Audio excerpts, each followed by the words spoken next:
നമ്മൾ പ്ലാനിങ് സ്റ്റേജിൽ you must have decided almost എന്തൊക്കെയാണ് ചെയ്യുന്നത്, ഫൗണ്ടേഷൻ എന്താണ്, സ്ട്രക്ചർ എന്താണ് എന്നൊക്കെയുള്ളതിനെ പറ്റി തീരുമാനിച്ചിട്ടുണ്ടാകും. അപ്പോൾ ചിലപ്പോൾ പൈലായിരിക്കും, ചിലപ്പോൾ ഫുട്ടിംഗ് ആയിരിക്കും. അപ്പോൾ അത് കഴിഞ്ഞിട്ട് ബാക്കിയുള്ള സൂപ്പർ സ്ട്രക്ചർ വരുന്നു.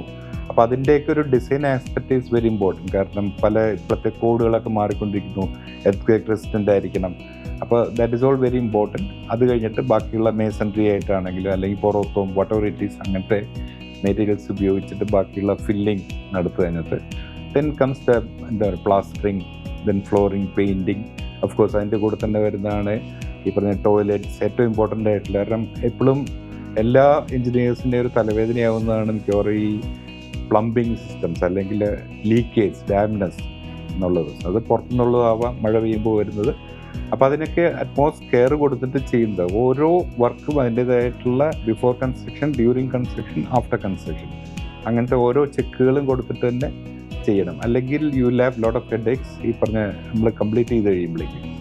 ആൻഡ് ഓഫ് കോഴ്സ് പെയിൻറ്റിങ്ങിൻ്റെ ആണെങ്കിൽ നമ്മളെപ്പോഴും പലപ്പോഴും ഡാമിനസ് വരുന്നു എന്ന് പറഞ്ഞിട്ട് അതിനെ ട്രീറ്റ് ചെയ്യാനായിട്ട് പോകാറുണ്ട്. അപ്പോൾ അതൊന്നും അത്രയ്ക്ക് പെട്ടെന്ന് ചെയ്യാനായിട്ട് പറ്റുന്ന കാര്യമല്ല.